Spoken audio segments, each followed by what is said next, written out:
इस कार्यक्रम के पुण्यार्जक हैं श्री 1008 चंद्रप्रभ दिगंबर जैन मंदिर समिति एवं सकल दिगंबर जैन समाज पृथ्वीपुर जिला निवाड़ी मध्य प्रदेश। अध्यक्ष विमलेश कुमार बुखारिया, महामंत्री पुरुषोत्तम जैन, कोषाध्यक्ष महेंद्र कुमार जैन, सह कोषाध्यक्ष केसी जैन, पूर्व अध्यापक। श्री 1008 मज्जनेन्द्र पंच कल्याणक प्रबंध कार्यकारिणी समिति संरक्षक प्रकाश चंद बुखारिया, चौधरी प्रसन्न कुमार जैन, प्रेमचंद जैन, पूर्व साडा अध्यक्ष, अजित कुमार बुखारिया, अध्यक्ष कमलेश कुमार जैन कल्लू, उपाध्यक्ष मनोज कुमार जैन, पदम बुखारिया, रविंद्र कुमार जैन बल्ली, आनंद मोदी अंतु, अखिलेश भैया जी, सुधीर जैन महावीर बोरबेल, महामंत्री विशाल जैन ओलिया, मंत्री प्रसन्न कुमार जी जैन लड़वारी, मुकेश कुमार जैन दुमदुमा वाले, बबलू भारती जी, दीपेश जैन मडिया, रविंद्र जैन टहरका वाले।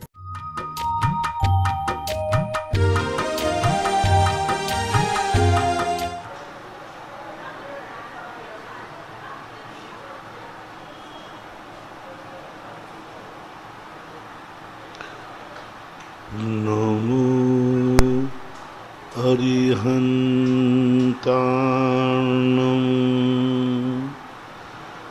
नमो सिद्धाणं नमो आयर्याणं नमो वज्रायाणं नमो सर्वशाहूर्णं। पंच परमेष्टि भगवान की जय। आचार्य श्री गुरुवर कुंद कुंद महाराज की, आचार्य श्री गुरुवर विद्यासागर महाराज की जय। परम पूजनीय निर्व्यापक श्रवण मुनि श्री सुधा सागर जी महाराज की, तिलक श्री गंभीर सागर जी महाराज की। सभी जिज्ञासु एवं श्रोतागण पूज श्री को नमोस्तु करें। नविता जैन कोटा से पूछती हैं, नमोस्तु महाराज जी, महायज्ञ नायक किसे कहते हैं और उसकी क्या भूमिका होती है? किसी यज्ञ का करने वाले को महायज्ञ नायक बोलते हैं। यजमान जो यज्ञ की संरचना करता है, यज्ञ को करने का संकल्प करता है, वह यज्ञ नायक कहलाता है, ऐसा मानना चाहिए। इसकी भूमिका यही है कि यज्ञ उसी की तरफ से माना जाएगा, वो ही सभी लोगों को आमंत्रित करेगा और प्रतिदिन हवन भी वही करेगा। अंत में मुख्य हवन करने का अधिकारी भी वही होता है, यूँ मानना चाहिए। और वहीं क्या त्यागी व्यक्तियों का भोजन बना सकता है यज्ञ नायक? त्यागी व्यक्तियों का भोजन यज्ञ नायक बना सकता है क्या? क्यों बना? वो तो सबके लिए कर सकता है। यज्ञ नायक तो मनुष्य ही है ना। त्यागी व्यक्ति क्या, महाराज क्या, सब कुछ कर सकता है, उसको कोई बाधा नहीं। इंजीनियर सीके जैन इंदौर से पूछते हैं, नमोस्तु महाराज जी, मिलेज खंड एवं लवण समुद्र से किसी भी जीव को मोक्ष नहीं होता, तो मेरी जिज्ञासा है 45 लाख योजन प्रमाण जो मोक्ष का स्थल है, तो फिर अनंतानंद सिद्ध परमात्मा विराजमान है 45 लाख योजन में, तो उसमें मिलेज खंड और लवण समुद्र भी तो आता है। उपसर्ग के द्वारा कोई भी यहाँ के मुनिराज को कोई मिलेक्ष खंड में उठा के पटक दे तो वहाँ जाकर से मोक्ष हो जाएगा।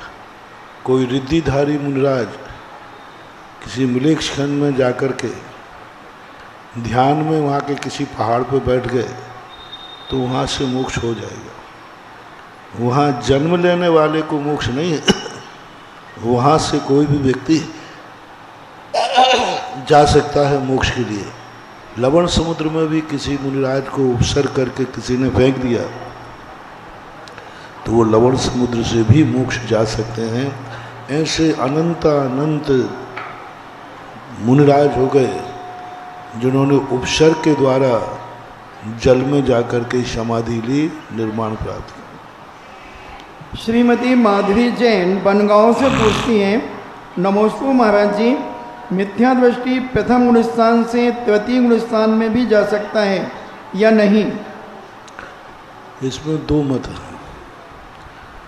श्री धवला की 6वीं पुस्तक में पूज्यवर वीरसेन स्वामी महाराज ने दोनों मतों का संग्रह किया है। उन्होंने ये कहा कि प्रथम से तृतीय में जाने में कोई बाधा नहीं, जा सकते। प्रथम से दूसरे में नहीं जाएंगे, ये सभी आचार्य एक मत हैं। लेकिन प्रथम से तृतीय में जाने में आचार्यों के अलग अलग मत हैं, जाने में कोई बाधा नहीं है। राकेश जैन वर्धमान नवी मुंबई से पूछते हैं, हे मुनिश्री, जिज्ञासा है कि गौशाला कौन था और इसका सिद्धांत क्या था? गौशालक का सिद्धांत था नियतवादी। कोई कुछ नहीं कर सकता, जो जिस समय जहाँ जिस रूप में होना है वैसा ही होगा। कारण से कार्य की उत्पत्ति नहीं होती, कोई निमित्त नहीं, कोई कारण नहीं। तो वो नियतवाद को मानने वाला गौशालक था। महेंद्र जैन पत्रकार पूछते हैं, नमोस्तु महाराज जी, नेमिनाथ जी बाल ब्रह्मचारी थे और राजुल से विवाह पूर्व उन्हें वैराग्य हो गया था। तो नेमिनाथ जिनेंद्र पंचकल्याणक महोत्सव में एक शादीशुदा जोड़े को बोली के माध्यम से नेमी कुमार व राजुल का पात्र घोषित किया जाता है। इस संदर्भ में महाराज जी चर्चा है, लेकिन संतुष्ट होने पर समाधान नहीं हो पाया। नेमिनाथ की बारात निकालते हैं ना। देखो, अब नेमिनाथ की बारात तो अब ये क्या है, झांकियाँ हैं। झांकियों में तुम कुछ भी बना लो। दूसरी बात है कि यदि वास्तविक रूप से नेमिनाथ की बारात निकालते हो तो कुंवारा तो नेमिनाथ हो। अब कौन कुंवारी कन्या उसके लिए माला लेकर खड़ी रहेगी? और उसकी शादी हुई नहीं, कुंवारी है, और नेमिनाथ की बारात तुम निकाल रहे हो, तो किसी को तो दरवाजे बरमाला लेके खड़े होना पड़ेगा। तो कुंवारी कन्या यदि एक बार बरमाला लेकर के किसी के लिए खड़ी होती है तो फिर उसके मन में विकल्प आएगा। कोई लोग कह सकते हैं, अरे एक बार ये झांकी में फलाने को संकल्प कर चुकी है, तो बहुत बड़ा दोष की स्थिति बन जाती है, कोई नहीं बनेगा। दूसरी बात तो इसलिए उससे कहते, भाई तू पहले कुंवारा हो जा, और तेरी पत्नी बरमाला लेके खड़ी रहती है, अंदर की बात अंदर ही रह जाएगी। तो ये वास्तविक रूप से तो नेमिनाथ कुंवारे ही बनाना चाहिए, लेकिन अब झांकियों में सब चलता है। अतिशय जैन मुजफ्फरनगर से पूछते हैं, नमोस्तु महाराज जी, आजकल बहुत लोग पूछते हैं कि मंदिर जी में धोती दुपट्टा ही क्यों पहनना चाहिए? अगर हम दूसरे शुद्ध वस्त्र पहन कर के जाएं और अभिषेक करें तो इसमें क्या बाधा है? हम कहते हैं बच्चों को स्कूल में यूनिफॉर्म ही क्यों पहनाना चाहिए? अंडरवियर बनियान पे भेज दो, घर में तो वैसे गूंजता रहता है। घर में तो आप लोग बरमूटा पहने घूमते रहते, बच्चों को स्कूल भी वैसे भेज दो। और पुलिस वाले को खाकी ड्रेस ही क्यों, नीली पीली पहना दो। और एक वकील कोर्ट में जब खड़ा होता है तो उसे काले कोट क्यों पहनना पड़ता है, और वो कटाई क्यों लगाते हैं? क्या जरूरी है? ये यूनिफॉर्म कहलाता है, ये तर्क और वितर्क नहीं कहलाते। जिस चीज के लिए जो यूनिफॉर्म निश्चित किया है वह होने पर ही वह सही क्रिया हो सकती है। और बहुत बड़ा लाभ है एक पुलिस वाले को, यदि वो खाकी ड्रेस में ना हो और उससे कोई झगड़ा हो जाए तो कोई ज़्यादा केस नहीं चलता। लेकिन यदि वो खाकी ड्रेस पहने हो फिर झगड़ा हो जाए तो बहुत बहुत मुश्किल है। कितना अधिकार बढ़ गया। ऐसा ही एक व्यक्ति सादा ड्रेस में है और एक मंदिर के धोती दुपट्टा में है, तो धोती दुपट्टा पहनने में उसका पावर बढ़ जाएगा, वो मांगलिक हो जाएगा। भावना जैन इंदौर से पूछती हैं, नमोस्तु महाराज जी, जैन दर्शन के अनुसार बच्चों का मुंडन करवाना चाहिए नहीं? अगर करवाना चाहिए तो उन बालों का फिर क्या करना चाहिए?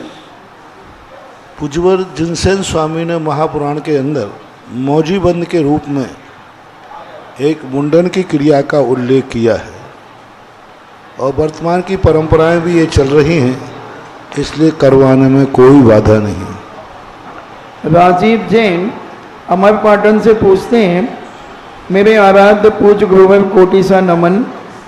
चूंकि आत्मा अमूर्त है अतः उसका कर्म पुद्गल से अविनाभाव नहीं होना चाहिए। अविनाभाव है भी नहीं, कर्मों का और आत्मा का कभी अविनाभाव नहीं होता है। स्वाति जैन विदिशा से पूछती हैं, संश्लेष संबंध है, अविनाभाव संबंध तो नहीं ऐसा है। स्वाति जैन विदिशा से पूछती हैं, महाराज जी सामायिक तीनों टाइम की सामायिक का टाइम और कितनी देर करना चाहिए? तीनों काल की सामायिक का काल जो है संधि काल माना जाता है। संधि काल का अर्थ होता है अंधेरा और उजेले के बीच का काल। जो सामायिक प्रतिमाधारी होते हैं उनको इस कार्य का ध्यान रखना चाहिए। कम से कम 48 मिनट की सामायिक होना ही चाहिए।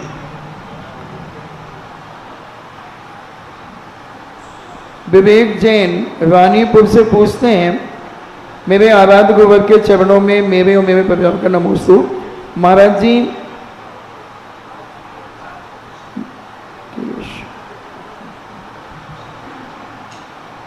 व्यर्थ के पापों से हम कैसे बचें जिससे धर्म के मार्ग में आगे बढ़ सकें? कीचड़ में रहने वाला व्यक्ति पूछ रहा है, महाराज हम कीचड़ से कैसे बचें? कैसे बचाएं?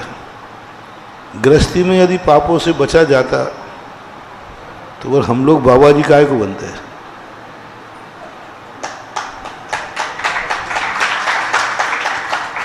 या संसार विषय सुख होता, तीर्थंकर क्यों त्यागे, काहे खो शिव साधन करते, संयम सो अनुरागी। गृहस्थी है, इसलिए तो गृहस्थी से मोक्ष नहीं है। कितना भी प्रयास करे वो पूर्ण रूप से पापों से मुक्त हो ही नहीं सकता, क्योंकि गृहस्थी ही ऐसी है कि उसमें कहीं ना कहीं से कोई ना कोई रूप तो बनेगा।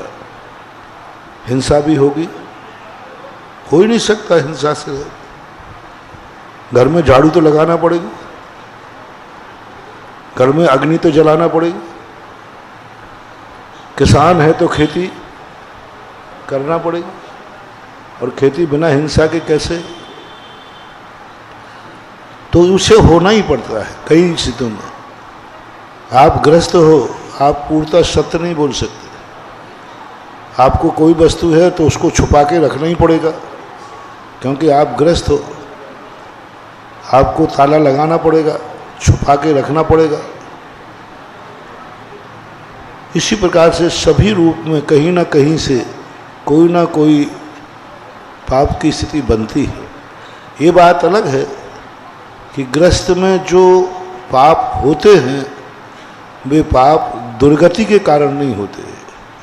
नरक आदि गति मिल जाएगी, शुभ बात नहीं। नरक गति आदि इन सामान्य गृहस्थी के पापों से नहीं होती है, क्योंकि इसमें वह व्यक्ति पाप करना नहीं चाह रहा है, पाप हो रहा है उस भूमिका में। कोमल जैन विश्वान, नमोस्तु महाराज जी।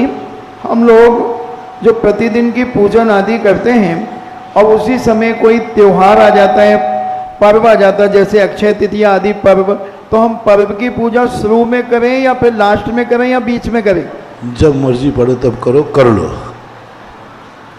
ऐसा कोई बात नहीं।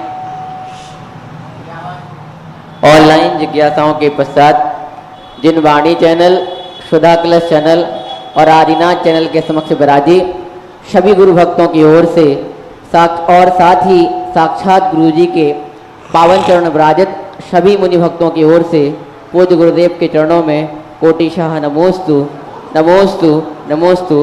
पूज्य सुलक्षी महाराज श्री जी के चरणों में इच्छामि इच्छामि इच्छामि। और आज के जिज्ञासा समाधान कार्यक्रम में प्रथम जिज्ञासा रखेंगे श्रीमान चौधरी राकेश जैन उपाध्यक्ष पंचायत समिति, और इनके पश्चात तैयार रहें संस्कृति जी जैन बरुआ सागर। निश्चित ही गुरुदेव का जब यहाँ पर आगमन हुआ है तो मैं सोच रहा था, विचार कर रहा था कि एक वो युग था जब इसी बरुआ सागर नगरी में गणेश प्रसाद जी वर्णी का आगमन हुआ था और यहाँ पर संस्कृत विद्यालय की स्थापना गुरुकुल की हुई थी, और अब पूज्य गुरुदेव का मंगल आगमन हुआ है तो आप समझिएगा कि यहाँ पर इतिहास का सृजन होने वाला है, इतिहास का सृजन होने वाला है। कह दूं आपसे कि यहाँ पर सिर्फ संत नहीं आए हैं आपके नगर में, आपके नगर में श्रवण संस्कृति की धारा का प्रवाह करने वाले भगवान आए हैं। और निश्चित ही अब इस बरुआ सागर नगरी में जल्द ही गुरुकुल का पुनः निर्माण होगा। साथ ही पूज्य गुरुदेव के शुभाशीष से इसी बरुआ सागर नगरी में ऐसे ऐतिहासिक क्षेत्र का निर्माण होगा जो कि अपने आप में आसपास के एरिया में बहुत दुर्लभ है। चलिए जिज्ञासा रखें चौधरी राकेश जी उपाध्यक्ष पंचायत समिति, और तैयार रहें संस्कृति जी जैन बरुआ सागर। गुरुवर के चरणों में नमन, छुल्लक जी के चरणों में इच्छामि। गुरुवर, वर्तमान जीवन में जो हमको सामने दिख रहा है, पचेंद्री जीव साधर्मी भाई हमारे जीवन में जो उपकार करते हैं उनका तो हम किसी ना किसी रूप में बदले में उपकार चुका देते हैं, पर प्रत्यक्ष व अप्रत्यक्ष रूप में एक इंद्री से लेकर के पचेंद्री जीवों तक जो हमारा उपकार करते हैं उनका हम उपकार कैसे चुकाएं। नमोस्तु भगवान, नमोस्तु। उनका जो उपकार है हम उनके साथ जितना हमारा उपयोग है उतना ही हम उपयोग करें, यही सबसे बड़ी बात है। एक बात, अनर्थ दंड न करो। दूसरी बात, जब वो तुम्हारी जिंदगी में काम आते हैं तो उनको कहीं ना कहीं उच्चासन मिलना चाहिए। जैसे आप लोग जल का प्रयोग करते हैं तो जल को कभी ऐसे कार्यों में भी लगाओ जिससे वो गंधोदक बन जाए। अग्नि जलाते हो तो कभी भगवान की आरती के लिए भी जला लिया करो। वनस्पति तुम खाते हो तो कभी पूजा में एक मुट्ठी अर्घ भी चढ़ा दिया करो।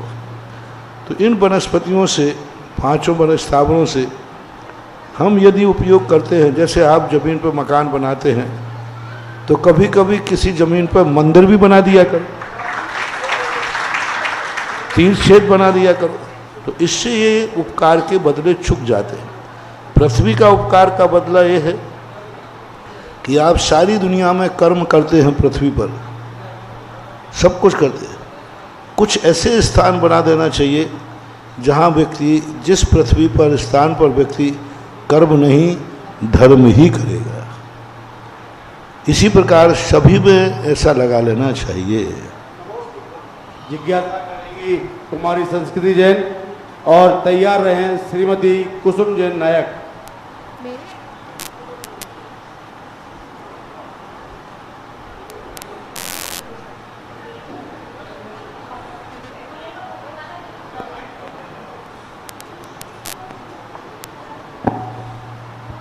हेलो, मेरे आराध गुरुवर के चरणों में नमोस्तु, छुल्लक जी को इच्छामि।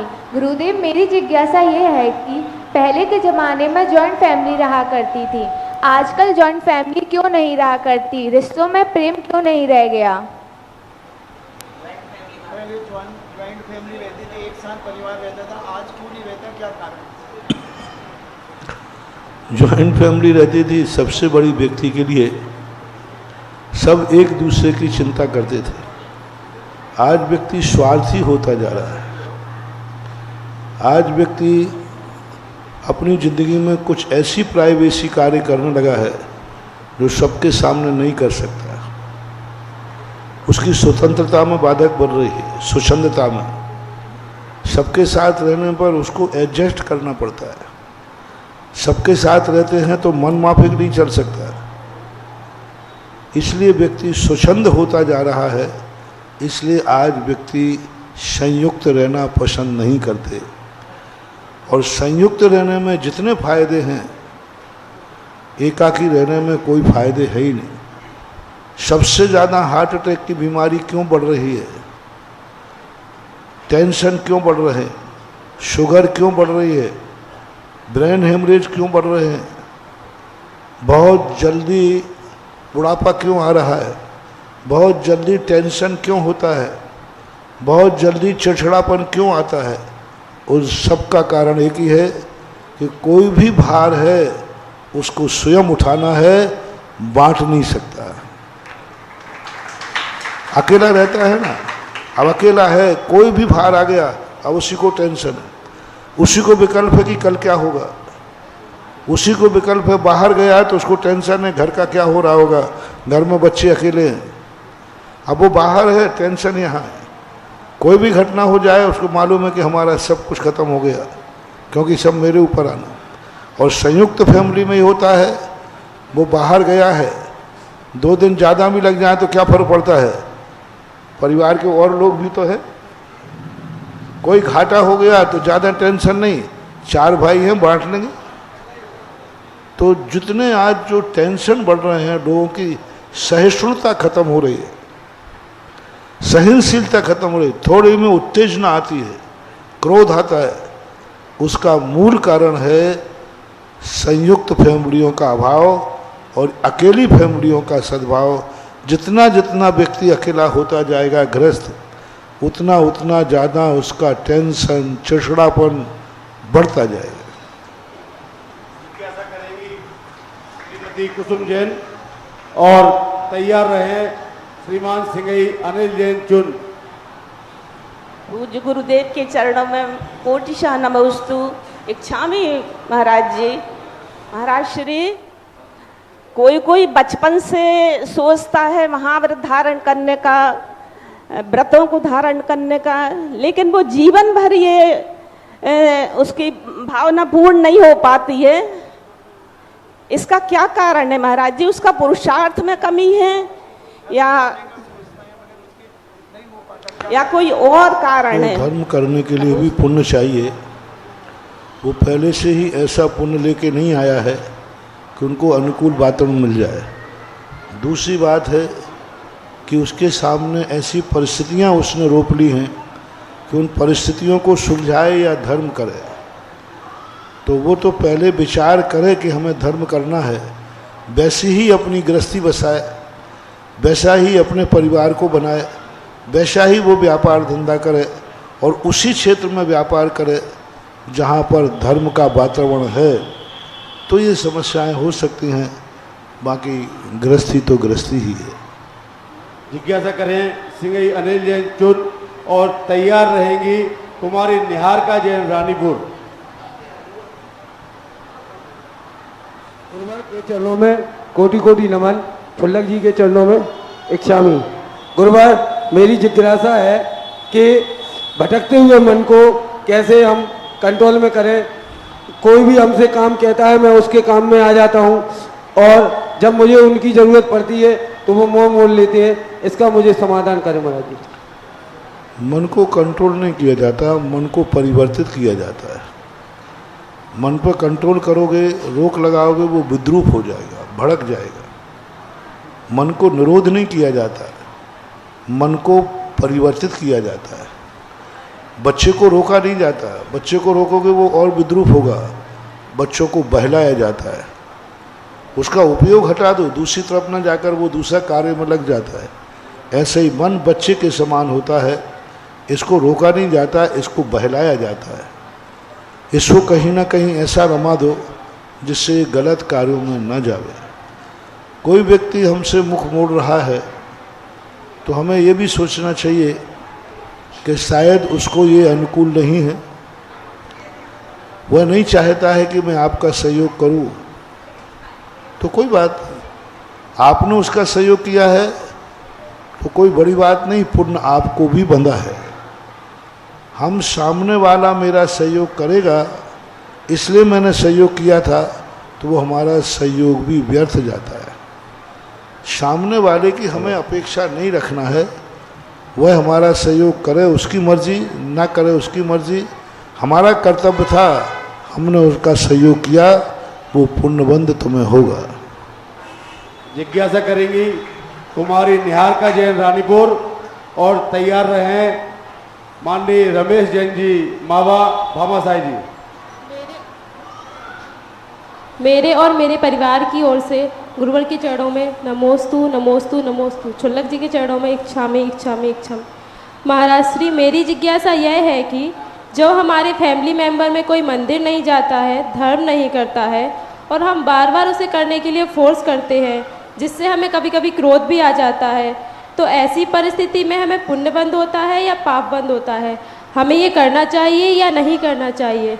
और इसके साथ साथ ही जैसे हम मंदिर गए हैं और साथ में हमें रास्ते में कोई और मिल जाता है और वो हमें दोबारा मंदिर जाने के लिए कहता है और तब हम उसे मना कर देते हैं, तो इससे हमें पुण्य बंद होगा या मतलब कुछ और मतलब बंद होगा या नहीं, या जाना चाहिए नहीं जाना चाहिए? क्या करने के लिए निराश है? वो तो ठीक है, हाँ वो ठीक है। और फिर कोई हम मंदिर से जा रहे हैं, लौट के कोई रास्ते में मिल के हमसे कहता मंदिर चलो, तो हम नहीं जाते तो पुण्य बंद होता है। अच्छा, पहली बात है, किसी को हम अच्छे कार्य के लिए प्रेरणा देते हैं, क्रोध भी करते हैं, तो उसमें कोई पाप का बंध नहीं होता है, क्योंकि हम अच्छे कार्य के लिए उसको प्रेरणा दे रहे हैं।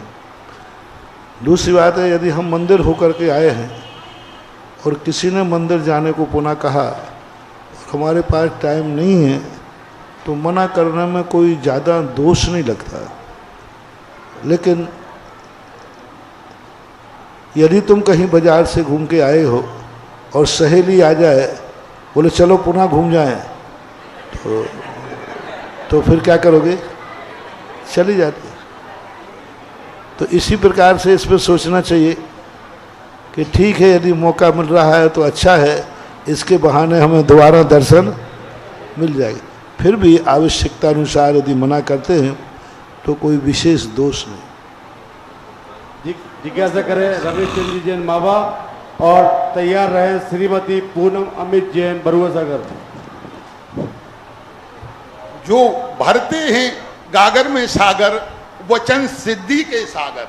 जो भरते हैं गागर में सागर, वचन सिद्धि के सागर, और सागर में सागर, सागर में सागर, अमृत के सागर, अमृत के सागर, प्राणों से प्यारे गुरुवर हमारे।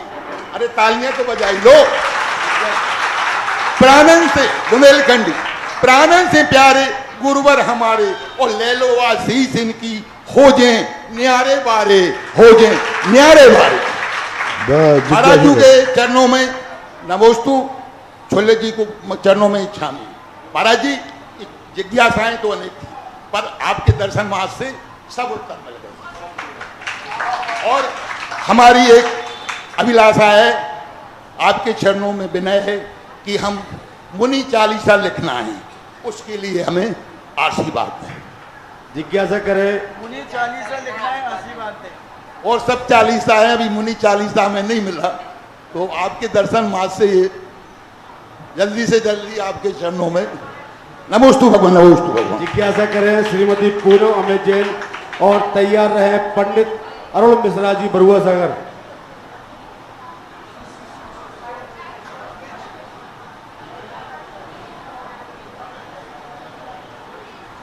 श्री के चरणों में नमोस्तु नमोस्तु नमोस्तु। छुल्लक जी के चरणों में इच्छामि इच्छामि इच्छामि।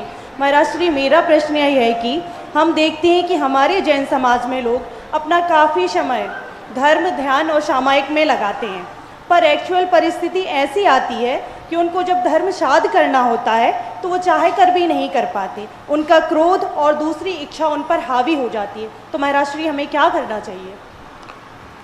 ये समस्याएं ऐसी हैं जो हम ही उपजाते हैं, हमें ही समाधान करना पड़ेगा। ऐसी परिस्थितियां आती क्यों हैं? यदि आती हैं तो उनमें एडजस्ट करना चाहिए। मान लो उन परिस्थितियों को नहीं टाल सकते हो, तो उसको टालने का कोई ना कोई उपाय निकालना चाहिए।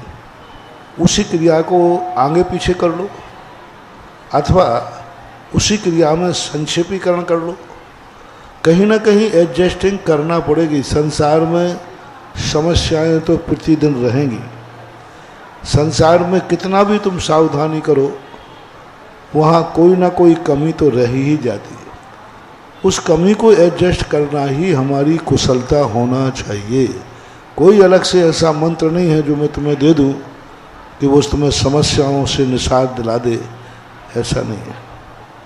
जिज्ञासा करें पंडित अरुण मिश्रा जी और तैयार रहेगी कुमारी मिष्टी जैन बरुआ सागर। ये प्रतिभा स्थली की छात्रा है ललितपुर की। महाराज जी के चरणों में कोटि कोटि नमन। महाराज जी, हम एक ब्राह्मण समुदाय से हैं। हमारी इच्छा है कि हम आप संतों को आहार दे सके। यदि दे सकते हैं तो हाँ, और नहीं दे सकते तो क्यों नहीं दे सकते?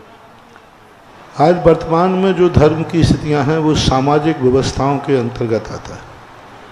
आज सरकार और कानून ने जो व्यवस्थाएं बना दी हैं, वह व्यवस्थाओं के अनुसार सामाजिक व्यवस्थाएं बनती, क्योंकि आपका पूरा परिवेश, आपका थोड़ी रुचि हो सकती है जैन धर्म की, लेकिन आपके पिताजी हैं, आपके भाई बंधु हैं, आपके रिश्तेदार हैं। आज उनके संबंध में सामाजिक व्यवस्था, क्योंकि जब धर्म जातिगत नहीं था तब अलग व्यवस्था थी, आज धर्म जातिगत हो गया।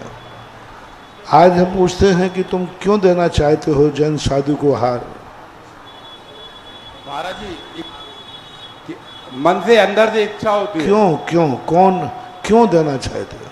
क्योंकि उनकी अच्छाई देखे। नहीं, कोई भी चीज़ दी जाती है पहले उनका संबंध जोड़ा जाता है। कौन है? साधु है इसलिए आहार देना है कि तुम्हारा कोई है इसलिए आहार देना है? नहीं, कोई नहीं है। कोई नहीं है तो आहार देना लेना है। महाराज जी, संबंध जोड़ने का रास्ता नहीं, कोई रास्ता जब बनता है, साधु है इसलिए आहार नहीं दिया जाता है। किसी को आहार का तुम लोग भोजन कराते हो, किसी को घर में बुला के करा देते हो कि कोई वो तुम्हारा है तब कराते हो? नहीं। इसी प्रकार पहले जो देखा जाता है कि तुम्हारा साधु कौन है, पहले गुरु बनना पड़ता है। गुरु है तो गुरु को आहार दिया जाता है, और जब गुरु बना लिया जाता है तो फिर दूसरा गुरु नहीं बना पाओगे, फिर गुरु एक ही होगा। फिर उसकी दीक्षा है, विधि है, और उस विधि के अंतर्गत आते हैं तो आहार आदि दिया क्रिया की जाती है। लेकिन पहले उसकी दीक्षा विधि है, संकल्प विधि है। ये अंजलि ऐसे ही नहीं है कि कोई भी आकर आहार रख जाए। इसके लिए बहुत बड़ा बलिदान मन का, वचन का, परिवार का, जाति का, ये सारे बलिदान किए जाते हैं, तब कहीं महानुभाव इस अंजलि में आहार आता है। आप तो फिर भी यहाँ कितने जैनी हैं जिनसे मैं आहार नहीं लेता हूँ? वो भी रोटी देंगे, जहर नहीं देंगे। सवाल रोटी का नहीं है, सवाल जैन धर्म की जो योग्यताएं हैं, वो योग्यताओं का आप लोग पालन नहीं कर पाएंगे। पालन करेंगे तो परिवार की तरफ से समस्या जाएगी, जाति की तरफ से समस्या जाएगी, आपके रिश्तेदारों की तरफ से समस्या जाएगी। फिर इतनी समस्याएं खड़ी हो जाएंगी कि धर्म करना छोटा हो जाएगा और संकलेश करना ज़्यादा हो जाएगा। इसलिए सामाजिक व्यवस्थाओं के अनुसार ये बंटवारे हुए हैं, अच्छे हैं, होना चाहिए। आप हमारे शास्त्रों में ये व्यवस्था की गई है कि यदि आप देने की स्थिति में नहीं हो पाते हैं तो आप अनुमोदना करें। आप आहार नहीं दे सकते, आहार देख सकते, और देख करके अनुमोदना करें कि धन्य है दाता, धन्य है पात्र।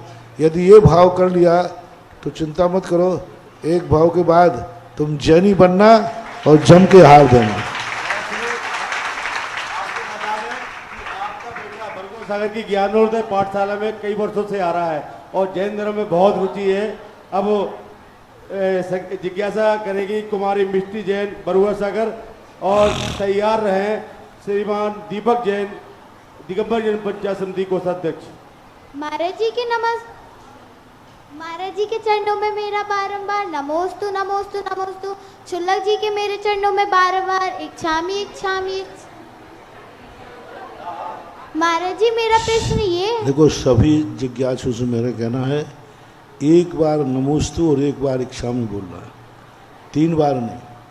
5 सेकंड जाते हैं तो कितने मिनटों का अंतर। और महाराज जी नमोस्तु, महाराज जी इच्छामि, बस इससे ज़्यादा 3 बार भी नहीं बोलो। महाराज जी मेरा प्रश्न ये है कि महाराज जी प्रतिभा स्थली की दीदी जी यहाँ तो बोलती हैं कि बैठ के भोजन करना चाहिए, बैठ के पानी पीना चाहिए, लेकिन महाराज जी तो खड़े होकर भोजन करते हैं। बहुत अच्छी बात है, महाराज जी खड़े होकर भोजन करते हैं, लेकिन महाराज जी उसके साथ में केस लंच भी करते हैं। महाराज उसके साथ में एक टाइम खाते हैं।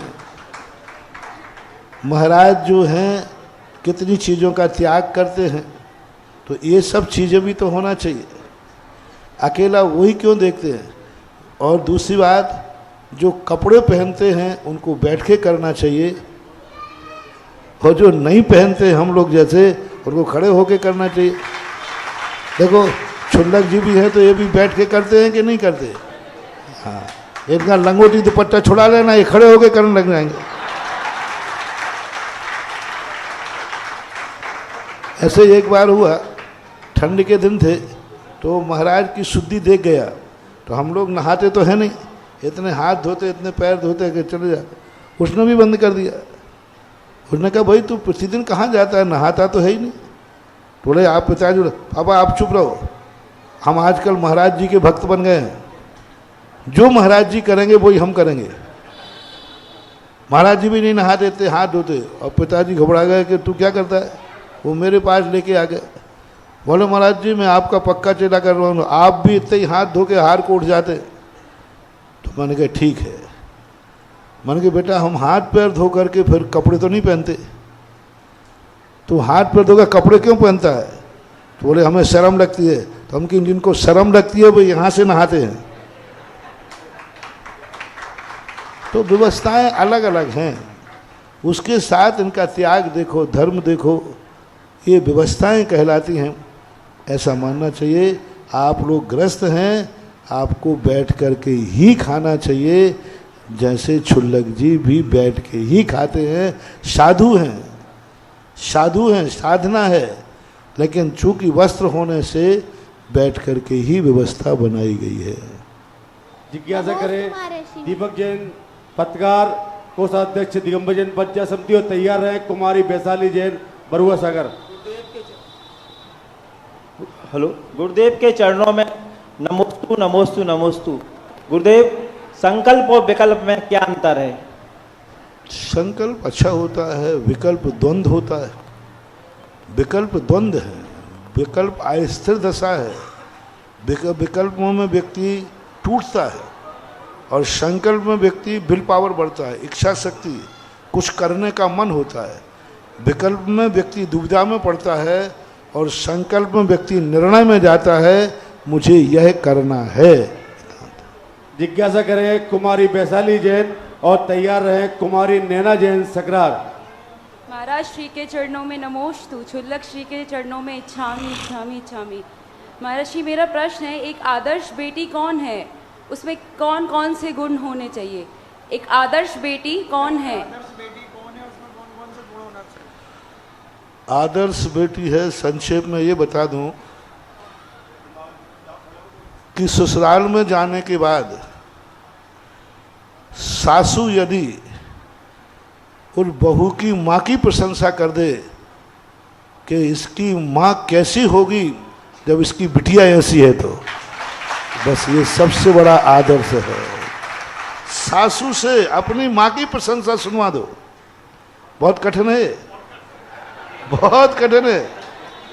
सासू अपनी बहू से ये कह दे, बहू कैसी माँ है तुम्हारी, तो वह कैसी देवी पैदा की। यानी सासू यदि बहू की माँ की प्रशंसा कर दे, इससे बड़ी आदर्श बिटिया दूसरी हो नहीं सकती। जिस माँ बाप की प्रशंसा बेटी के द्वारा ससुराल में हो जाए, यह सबसे बड़ी आदर्शता कहलाती है, और यही आदर्श बेटी का लक्षण होना चाहिए। जिज्ञासा करें कुमारी नैना जैन सकरार, और तैयार रहे श्रीमती नीलम सिंह बरुआ सागर। मेरे पूजनीय गुरुदेव के चरणों में 3 बार नमोस्तु, छुल्लक जी के चरणों में 3 बार इच्छामि। गुरुदेव, मेरी जिज्ञासा है, समय इंसान को सफल नहीं बनाता, बल्कि समय का सही इस्तेमाल इंसान को सफल बनाता है। तो हमें सफल होने के लिए समय का किस तरह से सही इस्तेमाल करना चाहिए? ये नीतियाँ कहलाती हैं। नीतियों का अपने जीवन में नियामक कारण नहीं बनता। कभी कभी समय का अर्थ है घड़ी नहीं, समय का अर्थ है टाइम नहीं, समय का अर्थ है परिस्थितियाँ। समय का अर्थ यदि परिस्थितियाँ लेते हो, जो मुहावरा आपने नीति पढ़ी है, इसमें समय का अर्थ घड़ी घंटा नहीं है, दिन रात साल महीना नहीं है। समय का अर्थ होता है परिस्थितियाँ। कभी कभी परिस्थितियाँ व्यक्ति को इंसान बना देती हैं, कभी कभी परिस्थितियाँ व्यक्ति को शैतान भी बना देती है। आपने देखा होगा जो बड़े बड़े डाकू होते हैं, वे बड़े बड़े डाकू ऐसे ही नहीं बन गए, उनके जीवन की कुछ परिस्थितियाँ थी। फूलन देवी ऐसे ही डाकू नहीं बनी थी। उसकी कहानी सुनो, उसके कितने अत्याचार हुए थे, किस परिस्थिति में वो डाकू बनी थी। वो आदतन डाकू नहीं थी, बचपन से डाकू नहीं थी, बहुत सज्जन थी, लेकिन उसके साथ जो अत्याचार हुए, उन अत्याचारों ने उसको डाकू बना दिया। तो समय का अर्थ परिस्थितियां लो। हाँ, कुछ लोग ऐसे होते हैं जो परिस्थितियों पर कभी प्रभावित नहीं होते, उनका जो निर्णय होता है परिस्थितियां भी उसको रोक नहीं पाती। परिस्थितियां कितनी आ जाएं, वो दृढ़ संकल्प कर लेते हैं कि मुझे कार्य करना है, करेंगे। अभी पृथ्वीपुर के अंदर बहुत धूप पड़ रही थी। उन्होंने कहा महाराज जी कुछ करिए, बहुत धूप हो गई, शाम के 4 बज गए।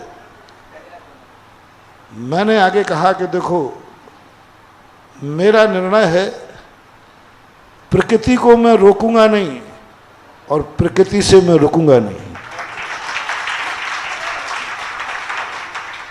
यही शब्द कहा था मैंने, प्रकृति को मैं रोकूंगा नहीं। मैं नहीं कहूंगा प्रकृति थोड़ी छाया कर दे,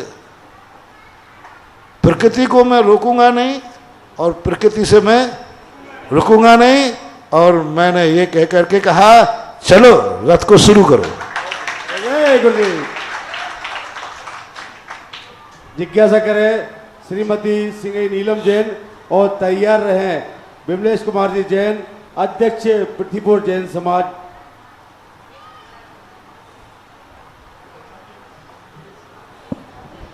हे गुरुवर, मेरे दोनों परिवारों की ओर से नमोस्तु नमोस्तु।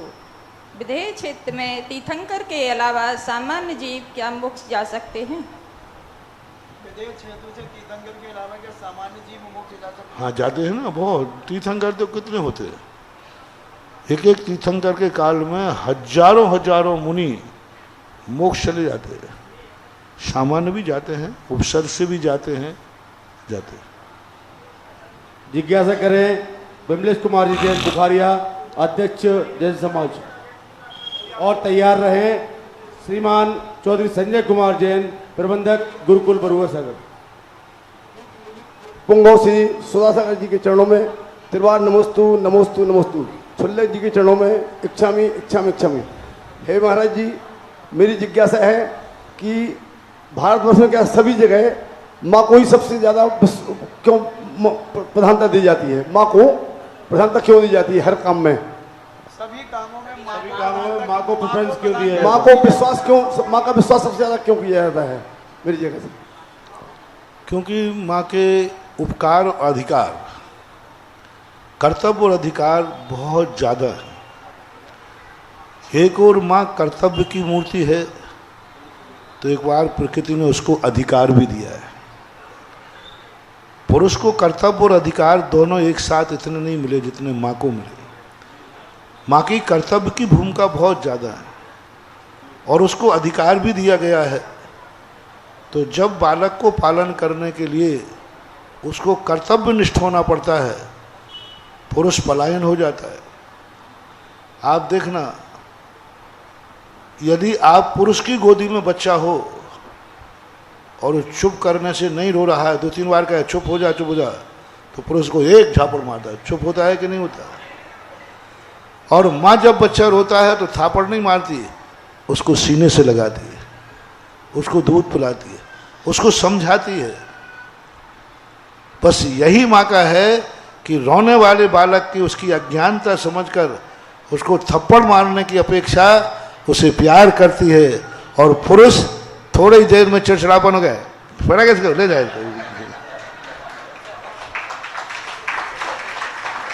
जिज्ञासा करें चौधरी संजय जैन, प्रबंधक बरुआ सागर गुरुकुल, और तैयार रहें हमारे गुरु भक्त ब्रजेश कुमार जी जैन मावा। मेरे आराध्य गुरुदेव के चरणों में कोटि कोटि नमोस्तु। इच्छामि गुरुवार आज से लगभग 15 दिवस पूर्व, वैसे घूम तो हम लोग आपके चरणों में 12 साल से रहे, ये निवेदन करने के लिए कि आप बरुआ सागर पधारो, परंतु आपने हमेशा एक ही बात कही कि पूज्य आचार्य भगवान का आशीर्वाद आदेश लेके आओ, हम चलेंगे। बिना आचार्य श्री के आदेश के हमारा एक कदम भी आगे कहीं जाने के लिए नहीं बढ़ता है। भगवान हम लोग तुरंत ही उसी दिन पूज्य आचार्य भगवान के चरणों के लिए यहाँ से प्रस्थान कर गए। 13 घंटा की यात्रा के बाद हमें आचार्य भगवान संक्षेप में बता रहा, उड़िया गांव से सैदपुर की ओर बिहार करते मिले। गुरुवार बिहार के दौरान हम लोग लगभग 5 किलोमीटर आचार्य भगवान के पीछे चलने का। देखो ये सब मत सुनाओ, आप तो सीधा बोलो ना। और गुरुदेव उस बिहार में हम लोगों को लगा जैसे आचार्य भगवान गगन विहार कर रहे हों। 13 घंटा की थकान के बाद भी हम लोग सीधे दौड़े चले गए। तो जो बेचौलिया में गगन बिहारी भगवान की परिकल्पना है, वो अनुभूति हम लोगों को आचार्य भगवान के बिहार में प्राप्त हो रही थी। जिज्ञासा क्या है? जिज्ञासा यही अब गुरुवार की आचार्य भगवान का बिहार, गगन बिहारी की बिहार। क्या बात है, चाहे गगन बिहारी हो, वे भी महाराज थे, ये भी महाराज है। और गुरुदेव गगन बिहारी अनंत भगवान बड़े महाराज हैं और आचार्य से बीच के महाराज हैं, हम छोटे महाराज हैं। और क्या महाराज तो जिज्ञासा करें ब्रजेश कुमार जी जैन मावा, और तैयार रहें श्रीमती तिसला जैन बरुआ सागर। गुरुदेव के चरणों में बारंबार नमोस्तु लगी ये चरणों में इच्छामि। हे गुरुवर, मेरी जिज्ञासा है कि श्रावकों के कितने कर्तव्य होते हैं, और उन कर्तव्यों से हम अपनी आत्मा का कल्याण कैसे करें? श्रावक का एक ही रूप नहीं होता, इसलिए उसके कर्तव्य नहीं गिनाए जा सकते। क्योंकि एक श्रावक बेटा भी है, वही श्रावक पिता भी है, वही श्रावक भाई भी है, वही श्रावक पति भी है, वही श्रावक भगवान का भक्त भी है, वही श्रावक दोस्त भी है। तो अब जितने संबंध हैं उतने कर्तव्य होना चाहिए। आप कौन से संबंध का कर्तव्य पूछ रहे हैं? भगवान के संबंध का कर्तव्य है तो आपको 6 आवश्यक बताए। प्रतिदिन व्यक्ति को देव पूजा, गुरु पास्ते, स्वाध्याय, संयम, तप, ये 6 जो कर्म बताए हैं, इन कर्मों को निरंतर करना चाहिए। जिज्ञासा करें श्रीमती तिसला जैन, और तैयार रहें श्रीमान दीपचंद जैन पृथ्वीपुर। सब कुछ दीना आपने, भेंट करूं क्या नाथ, नमस्कार की विधि लो, जोड़ू में दोनों हाथ, जोड़ू में दोनों हाथ। महाराज श्री के चरणों में मेरा बारंबार नमोस्तु। सुल्लक जी के चरणों में इच्छामि। महाराज जी 24 तीर्थंकर भगवान 3 ज्ञान के जन्म से 3 ज्ञान के धारी थे। 24 तीर्थंकर भगवान जन्म से 3 ज्ञान के धारी थे, लेकिन उन्हें वैराग के लिए निमित्त की क्यों आवश्यकता पड़ी? ज्ञान होना अलग चीज है और ज्ञान को उस दृष्टि से जानना अलग चीज है। अवध ज्ञान वैराग्य नहीं दिलाता। अवध ज्ञान ये बताता है कि इस मुट्ठी में क्या है। अवध ज्ञान ये नहीं बताता कि इस मुट्ठी में जो है उसको फेंक दो। ये तीनों जो ज्ञान हैं ये वस्तु को बताते हैं। वस्तु कैसी है, हितकारी है, अहितकारी है, ये अवध ज्ञान का विषय नहीं है। ये हमारे वैराग का विषय है, संवेग का विषय है। हम शुद्ध ज्ञान के माध्यम से जब वैराग प्राप्त करते हैं तब होता है। उनका उपयोग उस तरफ गए नहीं, क्योंकि तीर्थंकर कभी ऐसी घटना देखी नहीं, एकाएक उन्होंने मरण देखा। तो वैराग्य का कारण ज्ञान नहीं है, वैराग्य का कारण है अंतर का मोहिनी कर्म का क्षोभसम। 3 ज्ञान के धारी होकर, अरे वो तो तीर्थंकर हैं, 3 ज्ञान का धारी तो मिथ्या दृष्टि भी होता है, और अब मिथ्या दृष्टि है। अवध ज्ञानी देवता अभव्य है, मिथ्या दृष्टि है, और 3 ज्ञान का धारी है, मत ज्ञान, शुद्ध ज्ञान और अवध ज्ञान, मिथ्या दृष्टि भी है। तो भी वह चेत नहीं पाता, क्योंकि उस तरफ उनका उपयोग नहीं जाता है, ऐसा मानना चाहिए। जिज्ञासा करें श्रीमान दीपचंद जैन और तैयार रहे कुमारी डेरिसा जैन, बरुआ सागर। नमोस्तु गुरुवार, नमोस्तु गुरुवार के चरणों में कोट कोट नमोस्तु। शुल्लक जी के चरणों में एक शामिल महाराज जी। महाराज जी, हमारी जिज्ञासा है कि हम लोग 10 लोग एक मंदिर में पूजन करते हैं, तो उन सब लोग का कहना है कि सब लोग पूजन विसर्जन करके ही जो है सब लोग एक साथ जाएं, अलग अलग से न करें। तो आपके पास जिज्ञासा के लिए पूछना समाधान चाहते हैं। देखो, एक साथ करते हो, विसर्जन करते हो, अच्छा है, हाँ। श्रेष्ठ यही है। पुराने लोगों को मालूम होगा कि पंगत बैठती थी पहले, सब एक साथ बैठते थे, और एक व्यक्ति जल्दी खा लेता था, लेकिन बाजू में खा रहा है तो वो बैठा रहता था, और पंगत के बीच में उठ जाता था तो फिर एक नारियल डांड में दिया जाता था। तो ये व्यवस्था अच्छी मानी जाती है, अच्छी व्यवस्था को मानना चाहिए, ये सामूहिक व्यवस्था ऐसी होना चाहिए। नमोस्तु। जिज्ञासा करें कुमारी डेरिसा जैन, ज्ञानोदय पाठशाला की छात्रा, और तैयार रहे जयेश जैन, जयपुर। महाराज श्री के चरणों में मेरा नमोस्तु, छुल्लक जी के चरणों में मेरा इच्छामी। मेरी जिज्ञासा ये है कि हम अपनी बुद्धि को तेज कैसे करें, अपने ज्ञान में वृद्धि कैसे लाएं। ज्ञान और वृद्धि आने के लिए हमारा वैसा वातावरण होना चाहिए, रुचि होना चाहिए, इच्छा शक्ति होना चाहिए। किसी भी ज्ञान को पाने की पहले तो ललक हो, दूसरा उसके अनुसार वातावरण हो, और तीसरा संकल्प शक्ति यदि है तो हम कोई भी ज्ञान को प्राप्त कर सकते हैं। जिज्ञासा करें जयेश जैन, जयपुर, और तैयार रहें श्रीमती रिया जैन, सकरार। माइक मेरे पीछे हुई।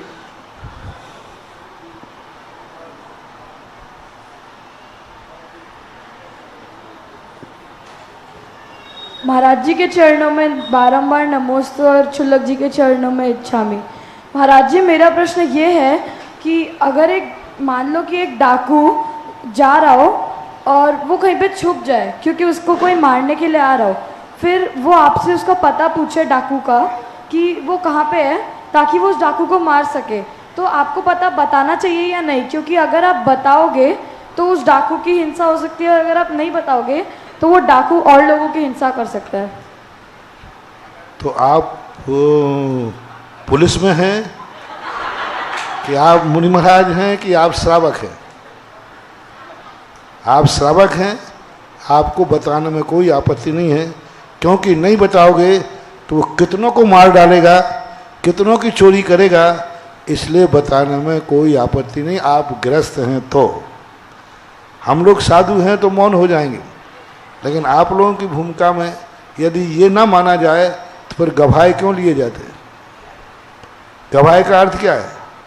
गवाह दे देगा तो फांसी लग जाएगी, और गवाह नहीं देगा तो फांसी नहीं लगेगी। तो क्या अपराधी को अपराध की गवाह देने पर उसको फांसी मिलेगी, तो क्या ये उसकी मरने का दोष गवाह देने वाले को लगेगा? नहीं लगेगा, क्योंकि वो अपराधी है। यदि अपराधी की कोई गवाह न देवे तो फिर अनर्थ हो जाएगा।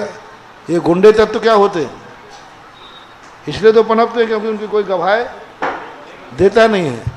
तो ऐसा नहीं है, भूमिका के अनुसार बताने में कोई दोष नहीं, क्योंकि वो डाकू है। जिज्ञासा करें श्रीमती रिया जैन, सकरार, और तैयार रहे श्रीमती वंदना जैन, अलिया, बरुआ सागर।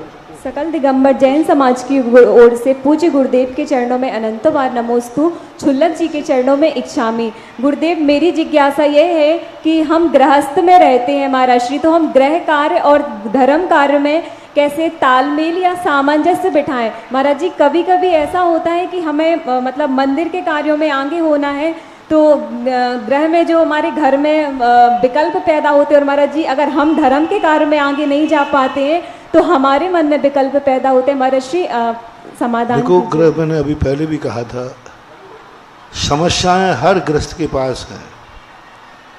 गृहस्थी समस्याओं का एक घर है, उसको एडजस्ट करना पड़ेगा। एडजस्ट के बिना कोई नियामक तुम कहो कि गृहस्थ में रहकर समस्याएं नहीं आएंगी, तो वो तो आएंगी। तो समस्याएं आएंगी तो हम धर्म से रहित हो जाएं, वो भी नहीं हो सकते। एडजस्ट करना है, जैसे तुम अनेक कार्यों में एडजस्ट करते हो, परिस्थितियां आती हैं तो सब निकालते हो।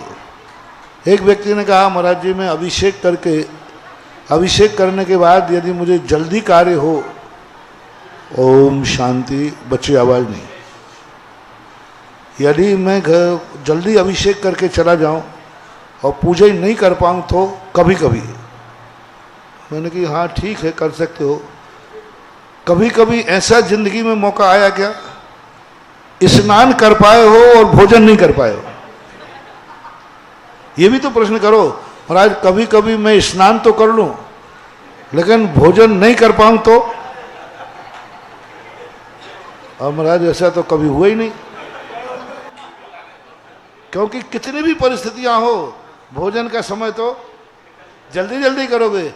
ऐसे ही महानुभाव जैसे बने तैसे जल्दी जल्दी उदक चंदन कह के जल्दी करके और अपना दस्तूर पूर के चले जाओ, लेकिन उसको एडजस्ट। संसार की 10 समस्याएं हम एडजस्ट करते हैं, परमार्थ की एक समस्या को एडजस्ट करना ही पड़ेगा, उपाय कुछ भी नहीं है। जिज्ञासा रखें श्रीमती वंदना जी अलिया बरुआ सागर, तत्पश्चात तैयार रहें संदीप। देखो, हम हमेशा कहा करते हैं, अभी भी कहा था, प्रकृति को रोको मत, तुम रुको मत, परिस्थितियों को मत रोको। तुम परिस्थितियों को रोकने का प्रयास करोगे तुम टूट जाओगे। परिस्थितियां आने दो, बस परिस्थितियों से तुम रुकना मत। दुश्मन को गाली देने से मत रोकना, कभी रोकने का प्रयास मत करना, अन्यथा उसने गाली दी है तुम्हें गाली देना पड़ेगी। उसने गाली दी है तुम्हें उसको एक थप्पड़ मारना पड़ेगा। उसने गाली दी है उसके दांत हाथ पे रखना पड़ेंगे। उससे एक चुनौती दे दे, तुझे जितनी बुराई करना है कर, तेरी बुराई मेरे रास्ते में कभी बाधक नहीं बनने वाली, मेरा रास्ता साफ। कई लोग कहते हैं महाराज जी वो हमसे बहुत बुरा बोल रहा है, मुझे बदनाम कर रहा है। बदनाम करने वाले कभी रोकना नहीं और बदनाम कभी होना नहीं। अपने आप में कोई डरो मत, अपने आप में बदनाम कर रहा है करने दो, कभी नहीं बदनाम करने वाले को रोकना नहीं चाहिए। कई लोग कहते हैं महाराज अपनी सफाई दो, अपना ये करो, ये करना चाहिए, वो कर। मैंने कहा नहीं, कुछ नहीं करना चाहिए। उसको स्वतंत्र छोड़ दे के तो जितना बदनाम करना है, जितनी गालियां देना दे ले, तू मेरा कुछ भी नहीं बिगाड़ पाएगा, क्योंकि जो तू कह रहा है वो मैं हूं ही नहीं। तू मुझे गाली दे रहा है, मैं हूं ही नहीं। तू मुझे मूर्ख कह रहा है, मैं हूं ही नहीं। तो ये होती है, परिस्थितियों को अपने निपटाने का प्रयास मत करो, परिस्थितियों से निपटने का प्रयास करो। परिस्थिति को निपटाने का प्रयास मत करो, परिस्थिति से निपटने का प्रयास करो, समाधान हो जाएगा। नमोस्तु गुरुवर, नमोस्तु। आप गुरुदेव के चरणों में नमोस्तु, छुल्लक जी के चरणों में इक्षामी। महाराज श्री, जब इंसान जवान होता है तो वह अपने बचपन को भूल जाता है, जब उसकी शादी होती है तो वह अपने माता पिता को भूल जाता है, और जब वह अमीर होता है तो गरीबी को भूल जाता है। लेकिन जब वह वृद्ध होता है तो पुरानी भूली बातों को याद करके रोता है, ऐसा क्यों? मूल उसका कारण रहता है महत्वाकांक्षा। व्यक्ति इतना महत्वाकांक्षी हो जाता है कि उस महत्वाकांक्षा को प्राप्त करने के लिए वो सबको भूल जाता है। और बुढ़ापे में व्यक्ति की महत्वाकांक्षा नहीं होती, उसको निराशा होती है। कुछ पाने का भाव नहीं होता, उसको खोने का भाव आता है।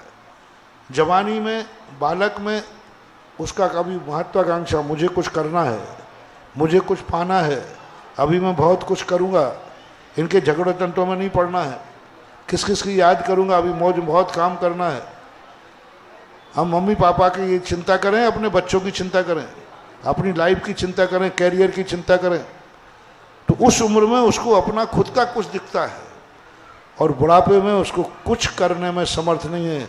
उसको दिखता है अब मेरा सब जा रहा है, अब मेरा सब छूट रहा है, मेरा अंत हो रहा है। और जब व्यक्ति का छूटता है तो उसको दुनिया भर की बातें याद आती हैं। ये मूल कारण होता है। गुरुदेव नमस्तु, आपके सानिध्य में हम लोग अभिषेक क्रिया को करना चाहते हैं और आपके सानिध्य में हम सब अभिषेक क्रिया के जो गुण हैं, वो जो वास्तविकता में जैसे अभिषेक क्रिया की जाती है वो हम जानना चाहते हैं और करना चाहते हैं। गुरुदेव हम लोगों की देखो, मेरी अभिषेक की विधि जो है जिनवाणी की है, थोड़ी तगड़ी है। आप लोग पचा पाओगे कि नहीं पचा पाओगे मुझे मैं नहीं कह सकता। पहली बात तो है कि यदि सीखना ही है तो ठीक सवेरे बरुआ सागर में रहने वाला हर बच्चा व्यक्ति 8 वर्ष से लेकर 80 वर्ष तक प्रत्येक व्यक्ति धोती दुपट्टा पहनकर मंदिर में 5:15 बजे मिलना चाहिए। अपना खुद का धोती दुपट्टा पहनकर। अब कोई बच्चे को कोई सर्विस पे या पढ़ाई पे जाना है वो एक बात अलग है, या कोई एकदम इमरजेंसी बाहर जाना है, हाँ ऊपर जाने की भी छूट है। हाँ कोई जल्दी महाराज हम तो 7 बजे के पहले ही ऊपर जाना है तो वही चला जाना वही तेरे। लेकिन यहाँ रहोगे तो फिर 5:15 बजे तुम्हें हर व्यक्ति को, पूरे घर को आपको सूचना देना होगी। सब बैठे होंगे, महिलाएं बैठी होंगी, हाँ महाराज जी, सब अपने पुरुष वर्ग को, महिलाओं को आना जरूरी नहीं है, लेकिन अपने पुरुषों को लाएंगे और महिलाएं नहीं आए तो ये अच्छा है। पुरुष वर्ग पूरा का पूरा 8 वर्ष से लेकर 80 वर्ष के सब लोगों, जो व्यक्ति अपने हाथ से स्नान करते हैं उन सबको यहाँ आना पड़ेगा, तब मैं सिखा पाऊंगा। क्योंकि उसका कारण एक है, क्योंकि जिस समय मैं विधि सिखाता हूँ पूरे नगर को सिखाता हूँ, और मैं सिखा रहा हूँ और वो धोती दुपट्टा पहन के नहीं आया, घर में रहा, तो उसको कोई साइड इफेक्ट हो जाएगा, मेरी जिम्मेवारी नहीं होगी। क्योंकि मैं जो करता हूँ सबको सीमित करके करता हूँ। मैं यही बोल के बोलूँगा कि मैं बरुआ सागर को सिखा रहा हूँ, और कोई उस समय घर में बैठा रहा, फिर उसका कुछ गड़बड़ हो जाए तो फिर बाद में मत कहना कि महाराज मेरा गड़बड़ हुआ। ऐसा कई स्थानों पर हो चुका है। इसलिए सब लोग आ सको धोती दुपट्टा पहन के तो ही मेरे से हाँ कहलवाना, अन्यथा तुम्हारी ढपली जैसी चल रही है वैसी चलाओ, हमारे लिए आफत मत कराओ। क्योंकि हम सुबह से लेकर के 5:15 से 2 घंटे 2.5 घंटे लगता है, तब कहीं मैं पूरी समझा पाता हूँ, तुम समझ पाते। दूसरी बात होगी कि आप लोगों के लिए जब अभिषेक की विधि हम सिखाएंगे तो उस समय आपको फिर कोई अपनी परंपरा, अपनी ये अपनी बातें नहीं, एक टाइम सबको अभिषेक करने का संकल्प उस समय लेते हैं, वो मैं कल बताऊंगा। लेकिन आप लोगों का पहला काम तो है 5:15 बजे प्रत्येक जैनी के लिए यहाँ उपस्थित होना अनिवार्य होगा। कौन नहीं आ पाएगा वो अभी बोल दो।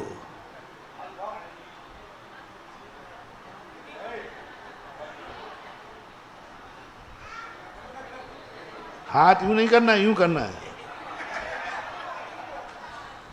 प्रत्येक व्यक्ति को धोती दुपट्टा अपना खद का, और सबसे बड़ी बात देखना, मैं खुद अपने हाथ से भगवान का गंधोदक उसके माथे पे लगाऊंगा, और मैं जिस समय गंधोदक जिसके माथे पे लगाता हूँ, महाराज का आशीर्वाद ही काफ़ी है, लेकिन गंधोदक से भरा हुआ हाथ तुम्हारे माथे पर पहुँच जाए तो मैं भावना भाता हूँ कि हे भगवान, जिस माथे को आज हमने गंधोदक से पवित्र किया है, जन्म जन्म तक इसका सदा माथा गंधोदक से पवित्र बना रहे। तो कल ये भी होगा कि कल मैं बरुआ सागर की समाज को अपने हाथ से गंदोदक भी दूंगा, जय गुरुदेव। लेकिन शर्त धोती दुपट्टा पे होगे तो दूंगा, पैंट शर्ट पे आओगे तो नहीं मिलेगा। घर के धोती दुपट्टा, हाँ। और घर के धोती दुपट्टा, घर में 10 लोग है, अभी ले लेना, अभी बाजार बंद नहीं हुआ होगा, मिल जाएगी। हाँ, और मान लो नहीं मिलेगा तो भी आप लोग अपने घर से आजू बाजू से लेकर के सभी को, और जो घर में रह जाएगा सोता कल ना रहे सोता हुआ, क्योंकि कल जब मैं संकल्प करके करूँगा तो कल महानुभाव अपने घर में किसी को मत छोड़ना, अन्यथा उसके दुष्परिणाम बहुत खतरनाक होते हैं। साधु और ये मंदिर जितने तुम्हें अच्छे लगते हैं ना, ये उतने खतरनाक होते हैं, ध्यान रखना। हाँ, ये दीपक हैं, दीपक।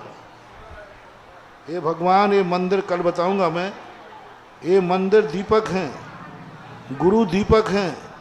यदि सावधानी से पकड़ा तो प्रकाश दे देंगे, और चूक गए तो हाँ, यदि ये भभक गए तो फिर भभक गए। इसलिए गुरु को और साधु को बहुत सावधानी से संभालना। ये दीपक हैं, बहुत प्रकाश देते हैं, यदि चूक जाए तो वही दीपक हमें जला के भस्म भी कर देता है। इसलिए फिर पूछ रहा हूँ, आप लोग यदि मैं सिखाऊंगा तो आप लोग दीपक के समान ये प्रकाश लोगे या आपको नुकसान करेगा। यदि आप नहीं आ पाए तो ये आपको बहुत बहुत इसका बहुत नुकसान उठाना पड़ सकता है, ये संभावना समझना। और आ गए तो फिर लाभ क्या होगा, ये तुम खुद जिंदगी भर हमारे नाम से वो जय गुरुदेव। आ गए तो वो लाभ होगा, फिर ऐसा लाभ होगा, ऐसा लाभ होगा कि कोई तुम्हें मंदिर आने पर भूकंप भी आ जाए तो तुम कहोगे दुनिया की कोई ताकत मुझे मंदिर से नहीं रोक सकती। वो विधि मैं तुम्हें बताऊंगा। इसके मात्र अभिषेक कराना मेरा पर्पस नहीं है, तुम्हारी जिंदगी के सगुन बनाना मेरा कर्तव्य है। तुम्हारी जीव का अशुभ का प्रक्षाल हो, अभिषेक कराना में मतलब नहीं है। मैं भगवान के लिए कभी अभिषेक नहीं कराता हूँ, उनको जरूरत भी नहीं है। हमें तो आपका कल्याण चाहिए है, आपका भविष्य उज्जवल हो, आपके कर्मों का क्षय हो, आपके जीवन में कभी अशुभ ना हो वे, इसके लिए मैं तुम्हें विधि समझाऊंगा। इसलिए पूछ लो सबसे, नहीं हो तो कोई बात नहीं, तुम्हारा बरुआ सागर तुम्हारे पास है और हमारा पिछी कमंडल हमारे पास है। उठाओ सब लोग, हाथ उठा के बोलो मुझे कि नहीं। मुझे किसी को विधि सिखाने का शौक नहीं है, लेकिन तुम सीखते हो तो मैं सिखाने में बाधक भी। पहले नीचे करो। बरुआ सागर के कितने लोग हैं, हाथ उठाना। अब फिर इतने ही हाथ, अब कल कितने धोती दुपट्टा पहन के आएंगे, आप हाथ उठाना। जो नहीं आए हैं उनको भी बोल देना, बहुत फायदे में रहोगे। कल जब तुम्हें अभिषेक के बाद मेरे हाथ से गंधोदक मिलेगा, ये गंधोदक जो मैं कल दूंगा, ऐसे गंधोदक तो हमेशा दे देता हूँ, कल जो गंधोदक दूंगा वो साल भर में एक बार मिलता है शिवरार्थियों के लिए, और दूसरी बार मिलता है जिस नगर के लोग अभिषेक विधि सीखते हैं उनको। जय गुरुदेव। गंधोदक का भी भाव अलग अलग होता है, सभी गंधोदक एक समान नहीं होते। किस दिन किस भावना से गंधोदक दिया जा रहा है। तो कल यदि तुम्हारा टाइम फिक्स करो, कितने बजे? 5:15। 5:15। फिर से सुन रहे हो ना कुंभकर्ण लोगों? हाँ, जो 7 बजे सो के उठते, 8 बजे सो के उठते। 5:15 का टाइम आपके लिए है यहाँ उपस्थित होने का। और यदि तुम लोगों ने, हम 5:15 बजे 5:20 पे लगभग आऊँगा, 5:30 और 5:15 के बीच में तुम नहीं मिले तो फिर मैं अपने स्थान पर वापस चला जाऊंगा कमरे में, और फिर नहीं सिखाऊंगा। मैं उस क्लास में पढ़ाता हूँ जो मेरे आने के पहले लोग पढ़ने आते हैं। ऐसा नहीं कि मैं बैठा हूँ अब लोग आ रहे हैं, आने दो, ऐसा कभी नहीं होता है। इसलिए आपको यदि सीखने की रुचि है ही, अभी सकरार को देखो, आज पृथ्वीपुर वालों से पूछो, ये कह रहा है मंदिर में ऐसा लग रहा है जैसे 10 लाख क्षण पर्व चल रहा हो।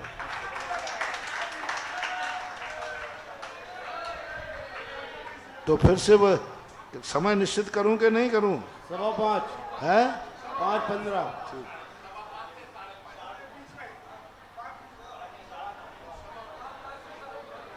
5:15 बजे आपको आना है।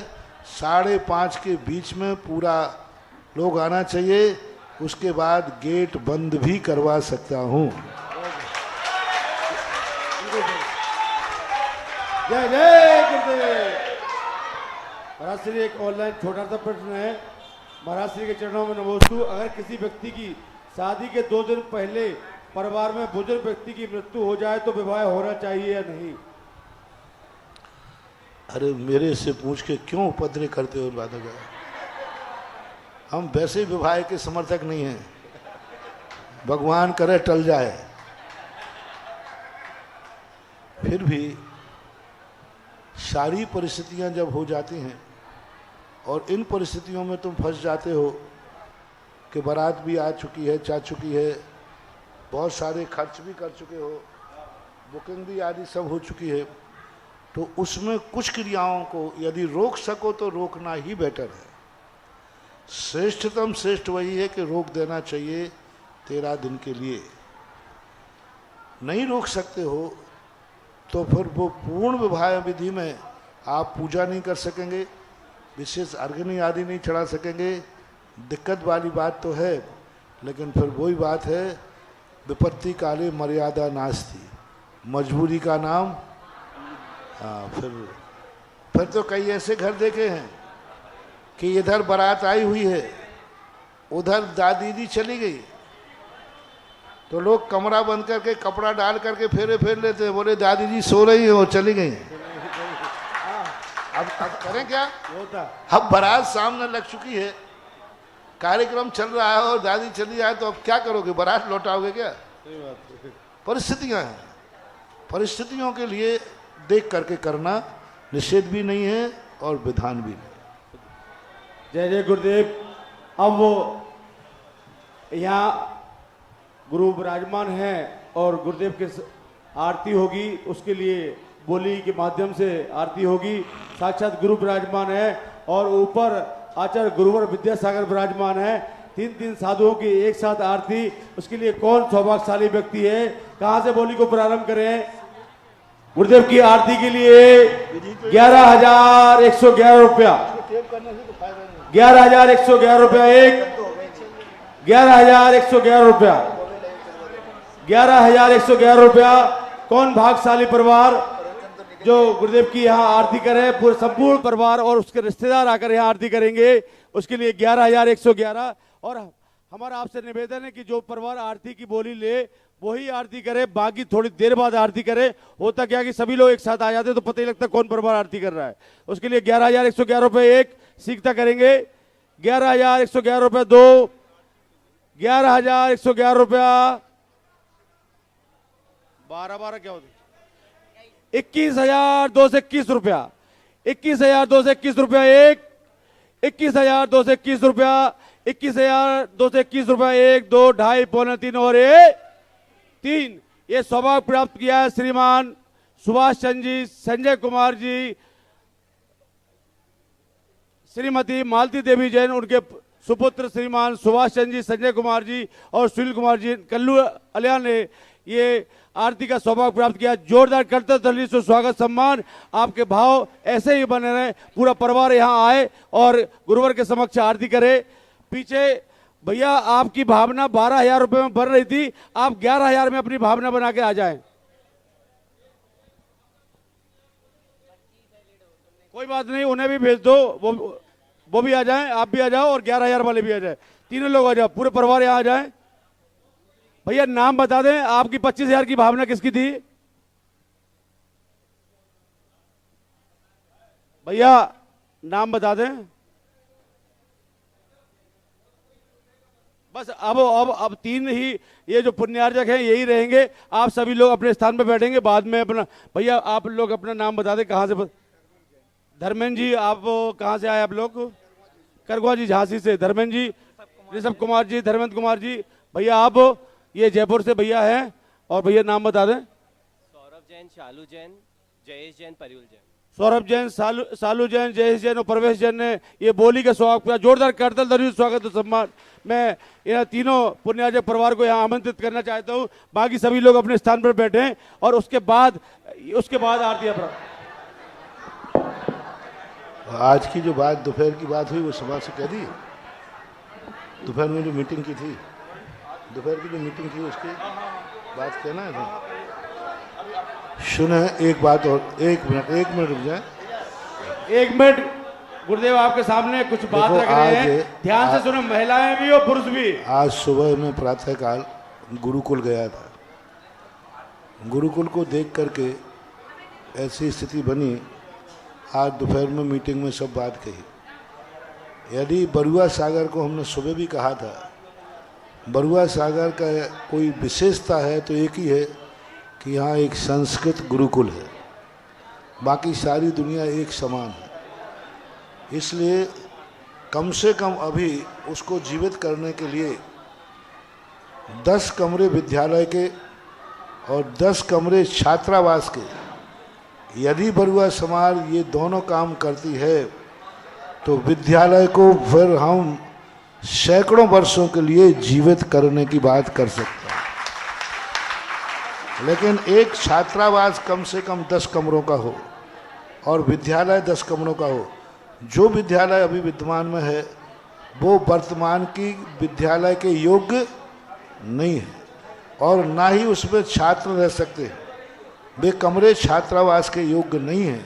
पुराना ज़माना अलग था। आप बताएं, आप लोगों के दादाओं के घर कैसे थे और आपके बंगले कैसे हैं। तो इसी प्रकार विद्यालय का है। तो पूरी समाज यदि ये निर्णय करती है कि 8-10 कमरे विद्यालय के और 10 छात्रावास के, इतना भी यदि कर दिया तो विद्यालय पुनः जीवित हो सकता है। अन्यथा धीरे धीरे समाप्त हो रहा है। जो वर्तमान में स्थिति है, इस स्थिति में तो उसको चालू नहीं किया जा सकता। पूरी समाज जागे। बहुत छोटा सा प्रोजेक्ट दिया है, बहुत छोटा है, 10 कमरे विद्यालय के और 10 छात्रावास के, कोई बड़ा प्रोजेक्ट नहीं है। बाकी सब आगे दौड़ जाएगा।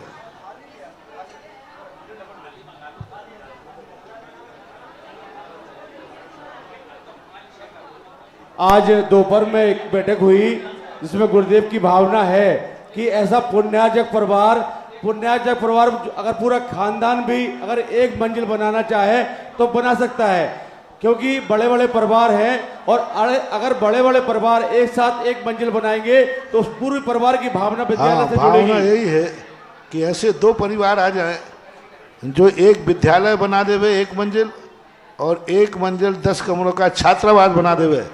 सबसे अच्छा तो वही है, क्योंकि हमने पूरा बुंदेलखंड देख लिया। बुंदेलखंड सब स्थानों से बरुआ सागर अच्छा है,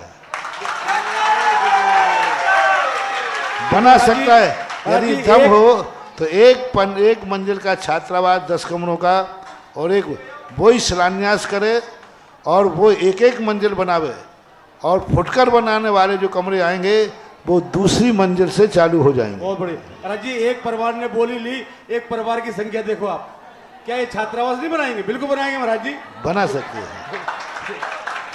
अब सभी लोग यहाँ आए और आरती कह रहे भैया। हमारे जयेश जी के पास आरती एक दे दो।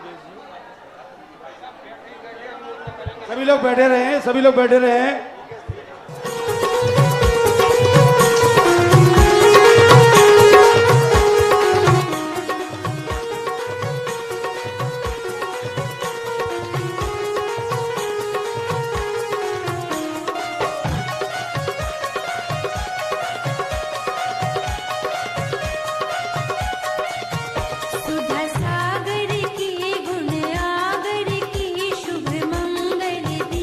सजाए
कार्यक्रम के पुण्यार्जक थे श्री 1008 चंद्रप्रभ दिगंबर जैन मंदिर समिति एवं सकल दिगंबर जैन समाज पृथ्वीपुर जिला निवाड़ी मध्य प्रदेश। अध्यक्ष विमलेश कुमार बुखारिया, महामंत्री पुरुषोत्तम जैन, कोषाध्यक्ष महेंद्र कुमार जैन, सह कोषाध्यक्ष केसी जैन, पूर्व अध्यापक। श्री 1008 मज्जिनेन्द्र पंच कल्याणक प्रबंध कार्यकारिणी समिति संरक्षक प्रकाश चंद बुखारिया, चौधरी प्रसन्न कुमार जैन, प्रेमचंद जैन, पूर्व साडा अध्यक्ष, अजित कुमार बुखारिया, अध्यक्ष कमलेश कुमार जैन कल्लू, उपाध्यक्ष मनोज कुमार जैन, पदम बुखारिया, रविंद्र कुमार जैन बल्ली, आनंद मोदी अंतु, अखिलेश भैया जी, सुधीर जैन महावीर बोरबेल, महामंत्री विशाल जैन ओलिया, मंत्री प्रसन्न कुमार जी जैन लड़वारी, मुकेश कुमार जैन दुमदुमा वाले, बबलू भारती जी, दीपेश जैन मडिया, रविंद्र जैन टहरका वाले।